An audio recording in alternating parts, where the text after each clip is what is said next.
Everyone saw the sheriff car parked in our drive, but no one asked why, because in small towns silence is louder than words. And what they did not know was that this moment had been building for months, from the second my wife and I met the woman, in the white blazer, at the Piggly Wiggly. My wife nearly got shot. Not for crime, not for politics, but for grass height. And that truth is something I never thought I would have to say out loud. I came home from 2 tours in Iraq to live quietly on the land I had fought to protect. I wanted fences, cattle, quiet mornings, coffee in the barn with my wife Kelly. That was my dream. Not this. Not a neighbor turning our life into a battlefield over rules that made no sense. What I learned is that sometimes war follows you home even when you never wanted it to. I saw Candace Monroe before Kelly did. She was standing there like she owned the whole produce section, staring at my wife with eyes that did not blink. When she introduced herself, she made it sound like a warning. "I am president of the Homeowners Association," she said with a smile that was too sweet to be real. "You will be keeping property standards, I hope, cattle." I said just like that because cattle were the reason we bought that land. And the way her smile tightened told me I had just handed her an enemy target. She walked away like a predator pretending to be polite, and Kelly turned to me with that little look in her eyes, the one she used when she felt danger but did not want to say it yet. "Did that feel personal to you?" she whispered. And I nodded because it felt like the first move in a game. We did not know we were playing. 3 days later, Candace came to our gate in a power suit like she was a lawyer ready to foreclose on us. She had a clipboard ruler, sunglasses, and authority. She did not earn. She measured the grass counted. Our cattle wrote down things that were not violations but sounded like them. Livestock visible from the road, grass half an inch too high driveway. Gravel not uniform. She read it all to us like she was sentencing criminals, and Kelly just stood there straight and calm. But I could see it in her posture. Something had shifted. She was not afraid, she was assessing. I knew that look from my own time overseas. It was the look of a professional, calculating her next move. Candace thought she had issued us an ultimatum, but what she had really done was declare war on someone who had spent her life teaching people how to survive wars much worse than homeowners association politics. After that day, our quiet life cracked apart. Candace was everywhere. Mailbox mornings, supermarket aisles, across the street with binoculars like a spy who never rested. But it was never me she was studying. It was always Kelly. Every movement, every step, every time she hung laundry or watered the garden, Candace watched her like she was solving a riddle. Kelly told me one night, "She is not building an HOA case. Brad, she is studying me," and the way she said it made me realize there were things about my wife. I still did not know things she had never told me about who she was before we met, but my wife did not fight fire with fire. Her first move was subtle, precise. She wrote Candace a letter, not angry, not defensive but polite and surgical, correcting every grammar and spelling mistake in her violation notice. "Dear Mrs. Monroe." She wrote, "I have corrected several errors to ensure clarity in future communication." It was 2 pages of perfect composure. That cut deeper than any insult. Candace lost her calm. After that, she filed complaints with every city department she could reach. Inspectors started arriving like swarms. But while I lost patience, Kelly kept files, records, photos, evidence organized. With the precision of someone trained to document every move she was building, something even then, a case, a strategy, a wall of truth that Candace could never climb. One night, I asked her, "Kelly, how do you know all this?" And she just said, "Sometimes you learn to be prepared in structured environments." Her words echoed in my head like a half-truth, and I wondered what past she carried that gave her such discipline. It was not normal civilian knowledge, and I knew it, but I trusted her. I had to because I could see she was already 3 moves ahead in a game I barely understood. The confrontation at the mailbox was the moment the mask fell. Candace screamed at Kelly, waving her clipboard like a weapon. "You think you are smart with your little corrections, but I know who you are," she said. Kelly did not raise her voice. She only said calmly, "Mom, if you want to discuss actual property issues, I will be happy to review bylaws with you." The contrast was shocking, Candace. raging my wife steady like stone, and I realized this was not her first hostile encounter. Candace stormed off, but Kelly watched her with eyes that were not just observing. They were recording cataloging details like intelligence officers do, and in that instant, I began to understand that my wife was not just a fitness instructor or a ranch wife. She was something more, something she had never told me. And Candace somehow seemed to know. Everyone heard Candace yelling that day, but no one understood what she really meant when she said, "I know who you are." Those words hung in the air like smoke after gunfire, and I saw Kelly freeze. Not in fear, but in recognition. It was like she already knew what was coming, the way soldiers know the next shell before it lands. Candace was not just enforcing rules. She was chasing something personal, and my wife was the target, but I still did not know why. Not yet. The next morning, Candace returned, with more than her clipboard. This time, she brought city inspectors who crawled over our property like ants on sugar-measuring fences, peering in barns, citing us for things that did not exist. Cows loitering by the fence-line driveway, gravel not. Regulation barn blocking visibility, every word delivered with the weight of law but carrying the spite of revenge. Kelly never flinched. She answered questions, calmly corrected procedural errors, asked for proper documentation. She was the picture of composure while I paced like a caged animal, watching our life get buried under paperwork that felt more like bullets, each one designed to wound us slowly. But Candace was not finished.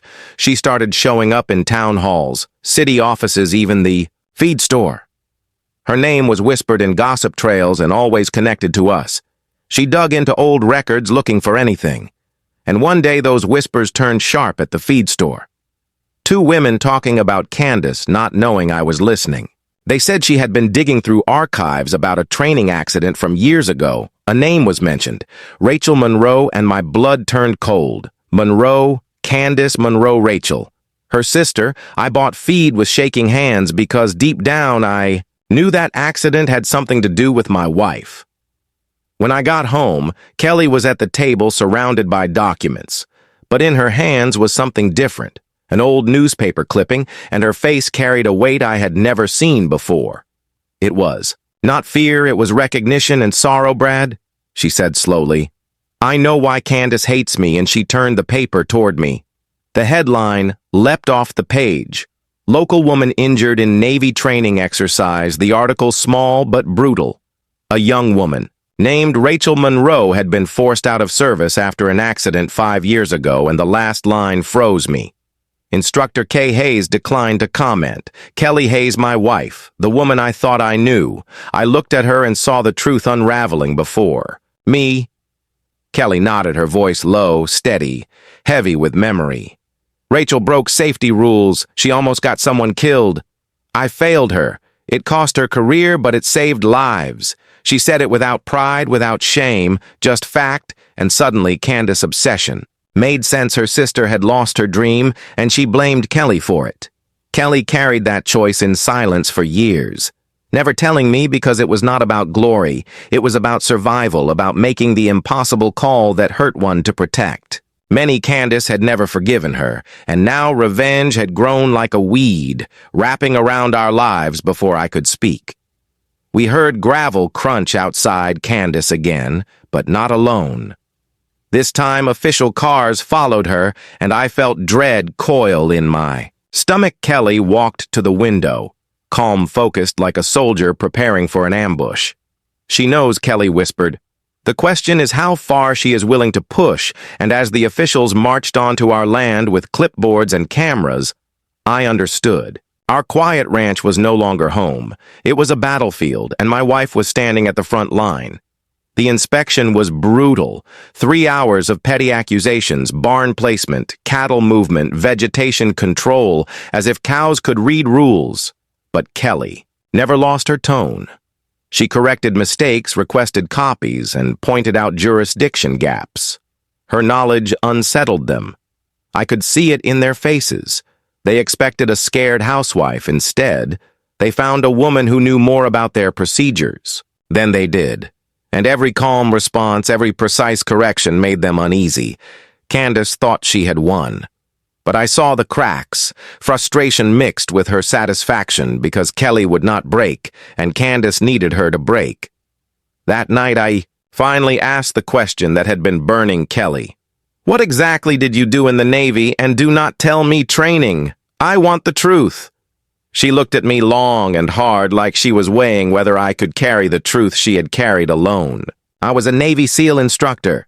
She said specifically a tactical trainer. I taught survival combat water operations when missions had to go perfect or people died. The words hit like a rifle shot. Everything about her clicked into place. The posture, the calm, the precision she had been living with, all of that under the surface.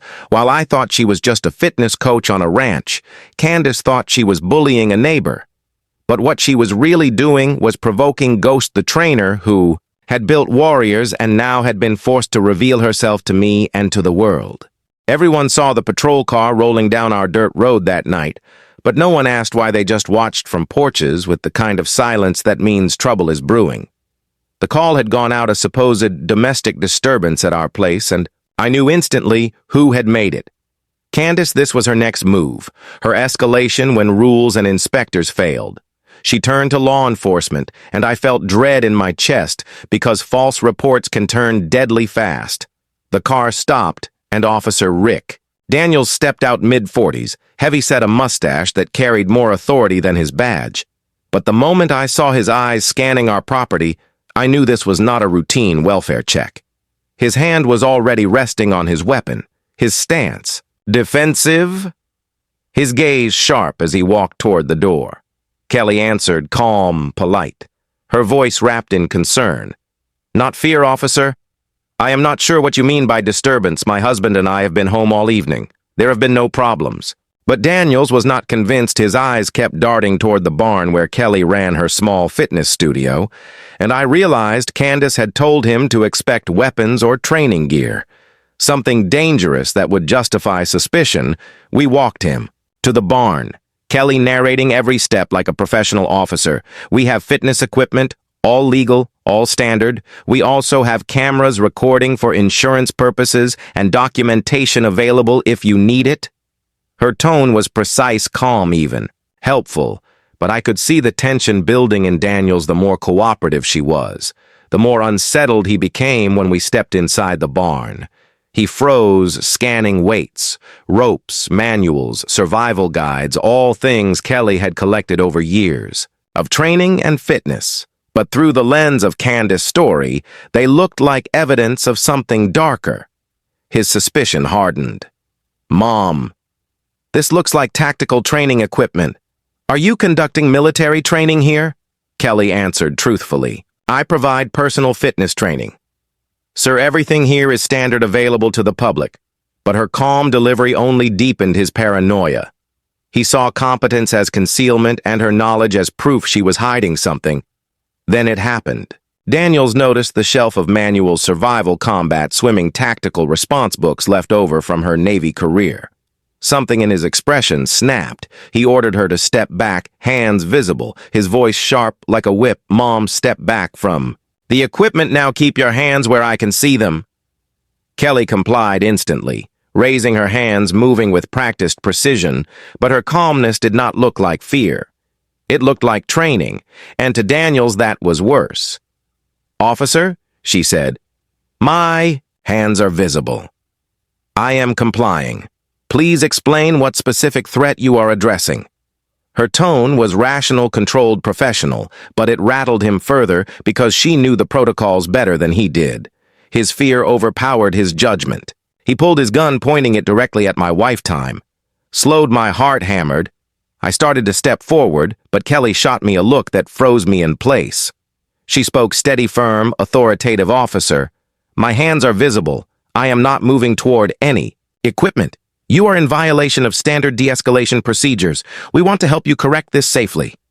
Her tone was not pleading. It was commanding, but calm, like she was teaching him his own job. Daniel shook his hands, trembling, gun fixed, on her. But my wife did not flinch. She had been here before, not with him. Not in this barn, but in other situations where a wrong move could cost lives. This was her arena. Not his, "Brad, stay still," she said. Without looking at me, her voice low but absolute. I have this handled. The confidence in her words sent a chill down my spine because it was the kind of confidence born from surviving encounters worse than this, from training others to survive when everything was against them. Daniels barked again. "Put your hands behind your head." "Step away," Kelly obeyed smoothly, not hesitating, not panicking, her movement so precise it felt rehearsed. And I realized it probably was. She had drilled this kind of scenario into soldiers for years. She knew exactly how to make herself appear compliant while retaining control of the situation without escalating further. The officer stood there, shaking gun, pointed at my wife. A woman unarmed, hands raised and still. He saw a threat because Candace had painted her as one, and the professionalism radiating from her only confirmed his fears in his mind, but Kelly never lost focus. She spoke evenly. Every word measured, "Officer. I need you to identify the specific imminent threat you believe requires deadly force, because according to policy, fitness equipment and manuals do not qualify." The way she phrased it, calm, technical, precise, was not just self-defense. It was an education, a mirror showing Daniels how far he had strayed from his duty. I stood frozen, watching my wife with a gun to her head, realizing for the first time that Candace had underestimated the wrong person. Kelly was not a victim, not a target. She was a professional trained to win conflicts far more dangerous than HOA vendettas. She was Ghost, and for the first time I understood what that truly meant. Everyone in the county heard about what happened in that barn, but no one knew the truth of it. The sheriff report said, "welfare check." The rumor mill said my wife had some kind of secret training camp. But what really happened was a gun pointed at her head and her refusing to break, refusing to lose control the moment Officer Daniels lowered his weapon and realized what he had done. Kelly shifted gears. She went from compliant civilian to instructor Ghost. Her voice calm but firm. "Officer, I understand you were responding to a call, but drawing a firearm on an unarmed, compliant civilian requires clear justification under your policy. I will need your badge number and patrol car information." She said it steady, without anger, without fear, while documenting every detail, and I could see Daniels pale, realizing he had made a mistake that might cost him everything. She did not scream at him. She did not threaten him.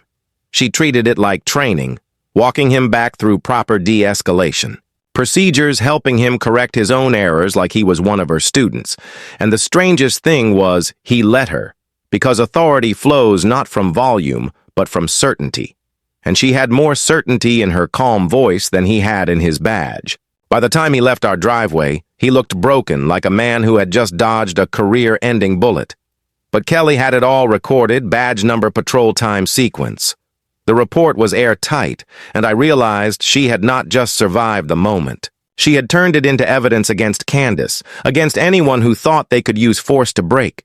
I turned to her after the patrol car disappeared down the dirt road. "Kelly, where did you learn to handle cops like that?" And this time she did not hesitate. She looked me in the eye and said, "Brad, I was not just a fitness instructor. I was a Navy SEAL, tactical trainer for 8 years. I prepared special operations teams for missions where everything had to be perfect or people died." Her voice was steady, but the weight behind the words hit me like a shockwave. Navy SEAL tactical trainer. Not a soldier who fought in the shadows, but the one who built warriors to survive the impossible. Everything about her made sense in that moment. The precision, the calm, the posture, the way she handled Candace and inspectors, and now an armed officer. She had been Ghost long before I ever knew her. Candace had no idea who she was messing with. She thought she was targeting a housewife who corrected grammar. But what she had really provoked was a professional trained to dismantle threats without blinking. I asked Kelly why she had never told me, and she laughed soft, not with joy but with years of carrying a secret most people could not understand. Because most people hear Navy SEAL and they picture some action movie warrior woman. She said, "But the truth is, I was an instructor, not a frontline fighter. My job was to prepare others to survive. And that is exactly what I have been doing here, with you." With us, every document, every record, every calm response, it has all been survival training applied to our life. She pulled out her phone then and showed me a photo I had never seen before. Younger Kelly in uniform standing with a group of trainees, and among them a young woman with the same sharp eyes as Candace Rachel Monroe. She said, pointing 2 days before the accident that ended her career, the connection was undeniable, the resemblance too clear to ignore. I looked at the picture, then at my wife, then back again, and I finally understood Candace had been carrying her sister's anger for 5 years, waiting for the chance to strike. And now she thought she had her moment. But she miscalculated because Ghost did not lose battles. She prepared for them the next morning. Our dining room looked nothing like a ranch house. It looked like a command center, timelines, maps, photographs, organized evidence taped across the walls. Candace thought she had buried us under complaints and reports, but Kelly had been building her own case from day one. A stronger case, one rooted in truth and precision. Brad, she said, this is not an invasion. This is a systematic resolution.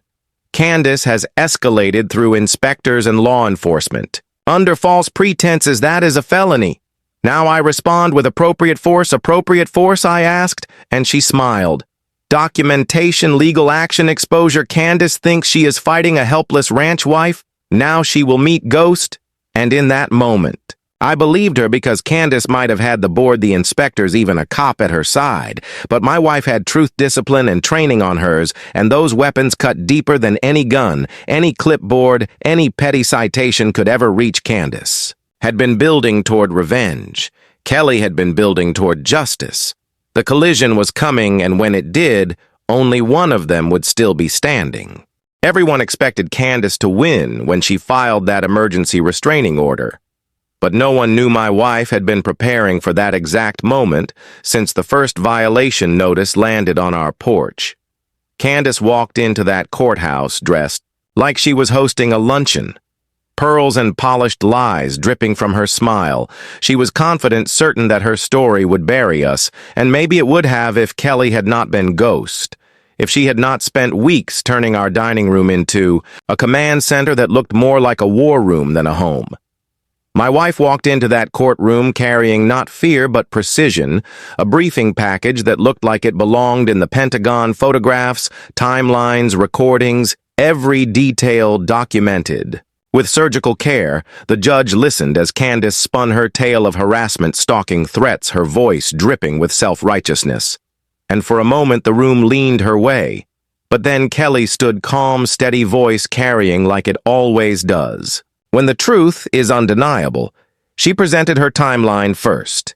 Each date, each citation layered with photographs, proof of compliance, proof of harassment, proof of escalation. Then she played the footage from Officer Daniel's body camera showing him drawing his weapon on an unarmed woman without cause. The courtroom fell silent, watching the truth unfold on screen, but that was not the end. It was only the beginning. She called forward other residents who had suffered under Candace Rain families, driven away by the same patterns of harassment, each one adding weight to the story Candace had worked so hard to hide. And finally, she dropped the recording, the one Candace never thought would see daylight, her own voice clear and bitter. I found her, the woman who destroyed Rachel's career. Now it is time for me to destroy her life. The words hung heavy in the courtroom air like chains, and the judge's expression changed from polite listening to absolute disgust. Candace tried to speak, but the sound that came out was a gasp, because she knew in that instant she had destroyed her own credibility. Kelly's final words were calm and surgical. Your Honor, this is not an HOA dispute. This is harassment, stalking, and abuse of legal process. My wife did not raise her voice. She did not dramatize. She simply laid the truth bare, and the truth was enough. The ruling came swift. The restraining order Candace filed denied a restraining order placed against her, instead barring her from our property. And from contacting us, Officer Daniels suspended pending investigation. Candace removed from the HOA board, fined for false reports, ordered to pay our legal costs. The gavel struck, and just like that, Candace's empire of control collapsed. The aftermath. Felt like waking up after a storm, the sky brighter, the air lighter. The neighbors who had stayed silent began to speak, shaking hands, offering quiet words of support. The HOA board issued a public apology, and for the first time they asked Kelly to step in as interim president. The irony was perfect. The woman Candace had tried to destroy now stood as leader of the very community she once sought to weaponize against us. Kelly accepted, but not for pride, not for revenge. She accepted because leadership meant change, real change.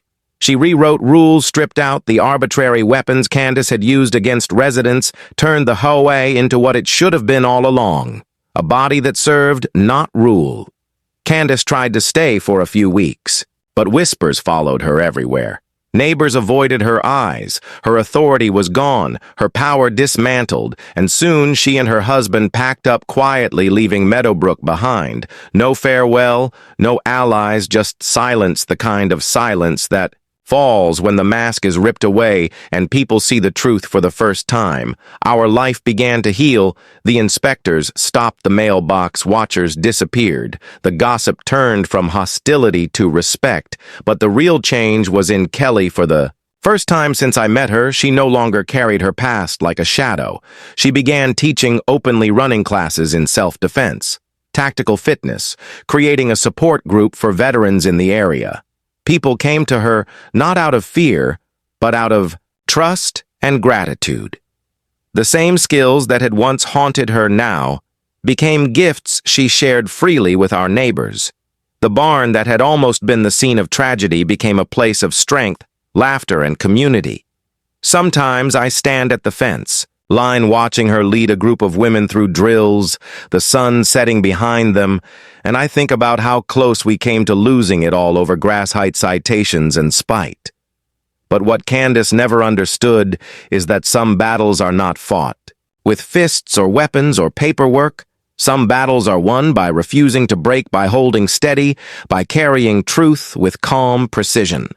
Kelly taught me that she taught the whole community that Candace thought she was punishing a quiet housewife, but what she really did was unleash Ghost, and once Ghost stepped into the light, there was no power in the world strong enough to push her back into the shadows again.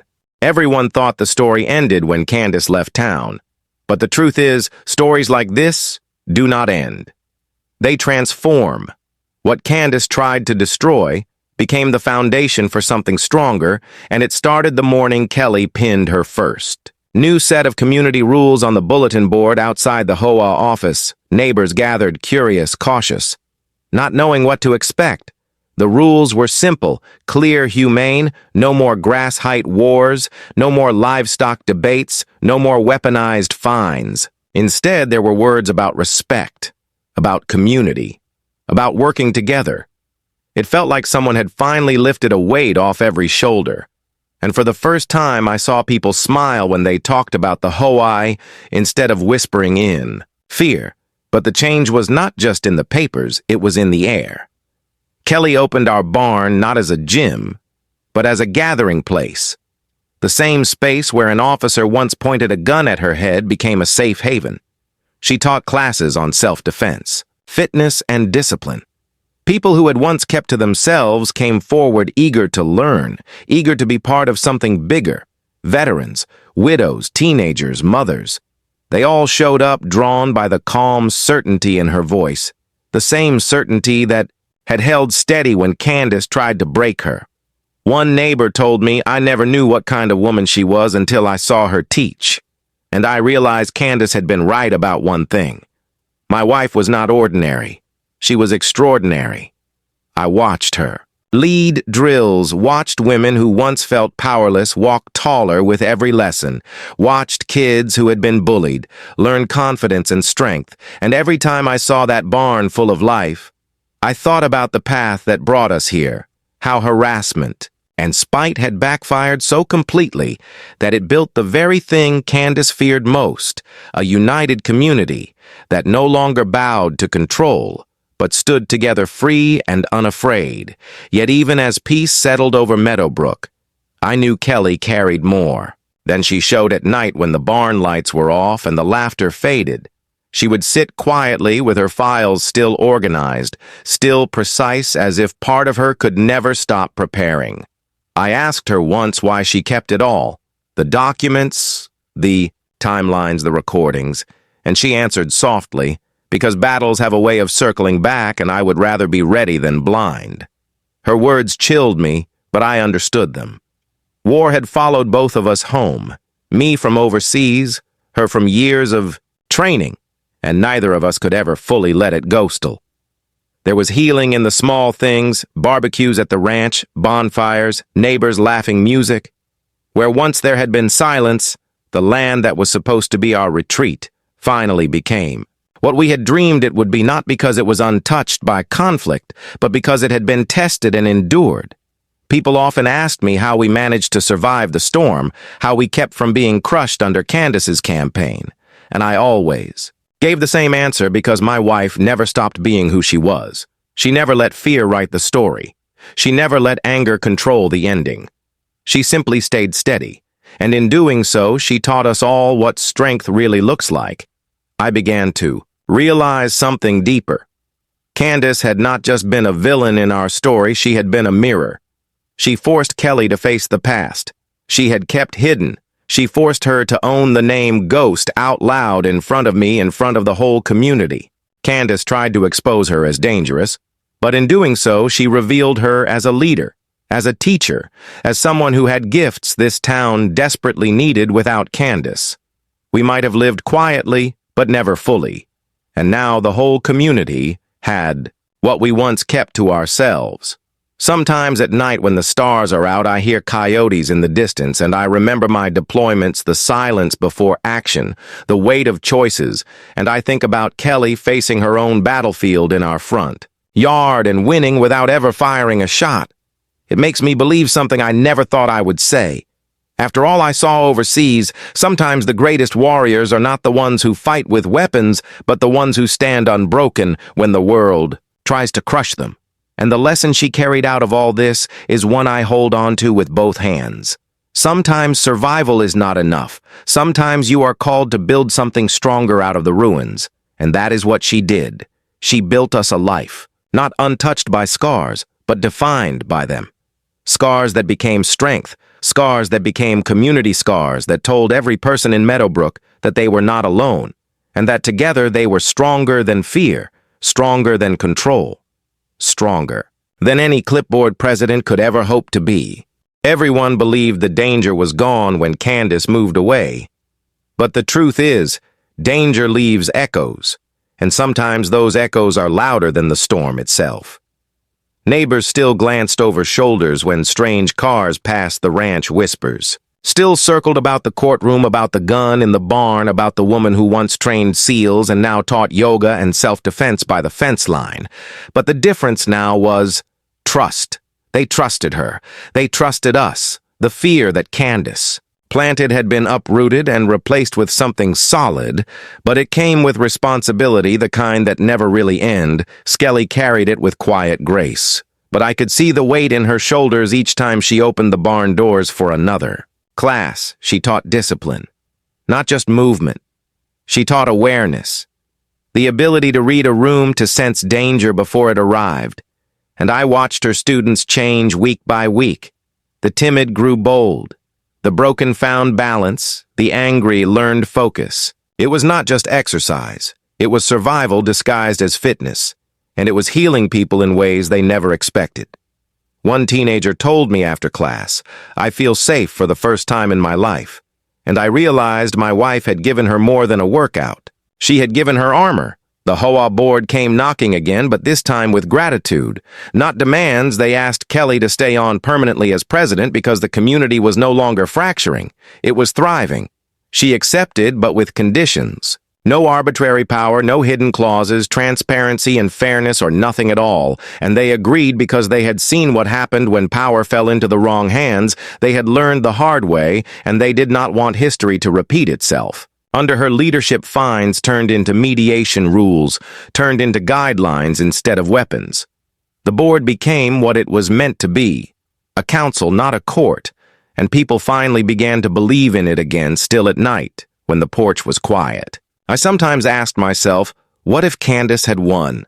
What if Officer Daniels had pulled that trigger? What if the courtroom had believed her lies? The thought twisted in my stomach because we came so close to losing everything to losing her. And yet, because we survived, because she stood steady, everything changed not just for us, but for everyone around us. Sometimes I wondered if that was the reason fate put Candace in our path, not as punishment, but as a crucible. Because without the fire of that fight, Kelly would never have stepped fully into the light. The local newspaper ran a story on us, a feature about HOA, abuse, and resilience. They asked to interview Kelly, and for the first time she said yes. She spoke not about revenge or survival, but about community, about standing together against fear and control. And I sat there watching her speak to the reporter, and I realized she had stepped into something far larger than either of us imagined. She was no longer just my wife or a quiet rancher. She had become a voice for everyone who had ever been bullied by petty power, by false authority, by rules used as chains instead of guides. But leadership comes with shadows. And one evening as we sat by the fire, Kelly looked at me with a softness that made me pause. "Brad," she said, "I need to tell you something. I never wanted this fight. I wanted quiet mornings and cattle and peace. But when Candace came for us, I could not run from it, because if I ran, then every lesson I ever taught, every soldier I ever trained, every promise I ever made would have meant nothing." Her voice broke slightly, but she held my gaze firm, and I realized what she was saying. She was not just fighting for us. She was fighting for every student who had ever trusted her to teach them how to survive. She was proving to herself that her lessons mattered, that she had not failed. I took her hand then and told her what I believed with every bone in my body. You did not fail. You never failed. And now everyone sees that everyone knows that the world is better because you refuse to break. And she smiled, small, tired but real. And in that smile I saw something heal, something that Candace could never touch. Sometimes when neighbors ask me what the moral of our story is, I tell them this. Sometimes the enemy you fear most is not the one who points a gun at you or hands you a violation notice. Sometimes it is the doubt inside you, the whisper that says you are not enough. And if you can silence that voice, if you can stand steady in the storm, then no force on earth can take you down. Kelly silenced that voice in herself, and in doing so, she gave us all permission to silence it too. Everyone thought the chapter was closed, but endings are not clean in real life. They are layered. They are quiet. They are the sound of a community learning to breathe again. 6 months after Candace left Meadowbrook, our ranch looked different, not because the land changed, but because the people did. Our gates were open for gatherings. Bonfires burned, laughter carried across the fields. Children played near the barn without fear. Neighbors who once hid inside came together, and it all happened. Because one woman refused to bend to fear, because ghosts stepped out of the shadows and showed us how to stand. I watched Kelly teach a class one evening, the barn filled with women and teenagers moving in rhythm to her calm voice, and I realized she was not just teaching strikes and stances. She was teaching something deeper. She was teaching them to believe in themselves, to know they were not weak, to know that even the smallest person could stand strong when it mattered most. One young mother told me after class, "I came here scared of everyone. Now I walk home proud because I know I can protect myself and my children." That was the gift my wife gave people, the power to believe they were enough.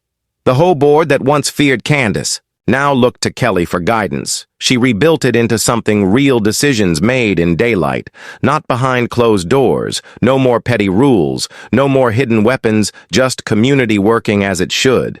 And the strangest part was how quickly people embraced it, as if they had been waiting all along for someone to remind them that rules should serve people, not control them. Kelly did not ask for thanks, but it came anyway, in handshakes, in letters, in quiet words spoken by fences, in smiles given at the market, where once there had been suspicion. Still, in the quiet hours when the work was done, I sometimes thought back to that day in the barn. The gun pointed at her head, the calm in her eyes, the voice that did not shake. And it haunted me, not because of the danger, but because of how close we came to losing everything over lies and spite. And I realized something important. Survival is not always about strength. Sometimes it is about patience, discipline, preparation, about refusing to let someone else write your story, and that is exactly what Kelly had done. She had taken the pen from Candace and written her own ending. Candace's name faded from conversation, replaced by laughter, replaced by progress, replaced by stories of healing. But in our home, she remained a shadow, a reminder that even the quietest life can be tested without warning. And yet that shadow carried a gift, because without her cruelty, Kelly might never have revealed her truth, might never have shown the world. Ghost. And maybe the community would never have been transformed in the way it was. Sometimes enemies forge us more than friends, and Candace forged something she never intended. She forged a leader. One night, we sat on the porch watching the stars, and I asked Kelly what she thought about it all, about Candace, about the fight, about who she was now. She was quiet for a long moment, then said, "Brad, I used to think my past was something I needed to hide, but now I see it was never a burden. It was a foundation. It made me who I am, and if I had hidden it forever, we would not be here tonight." Her words sank deep into me because I knew they were true.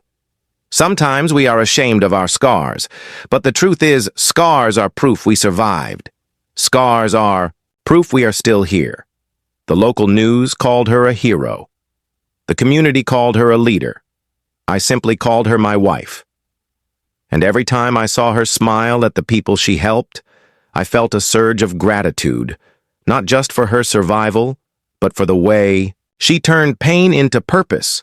She was not defined by Candace, not defined by Rachel, not even defined by the Navy. She was defined by the choices she made every day to stand, to teach, to protect, to love. And that was what mattered most when people ask me. Now what the moral of our story is. I tell them this: be careful who you pick a fight with, because sometimes the quiet neighbor is not just a neighbor. Sometimes they are someone who has spent their life training others to survive storms. You cannot even imagine, and sometimes justice does not come from anger or revenge. It comes from calm, from truth, from refusing to bend. Kelly showed us all that, and because of her, Meadowbrook will never be the same. Our ranch is more than land now. It is a gathering place, a sanctuary, a symbol of what happens when people stand together. And every time I hear laughter in the barn or see kids running free across the pasture, I know the truth. Candace tried to break us, but instead she built us. She thought she was hunting a victim, but she had cornered Ghost, and Ghost did what she always did. She turned survival into strength and strength into hope. You've heard this confession. Now wait until you hear the next one.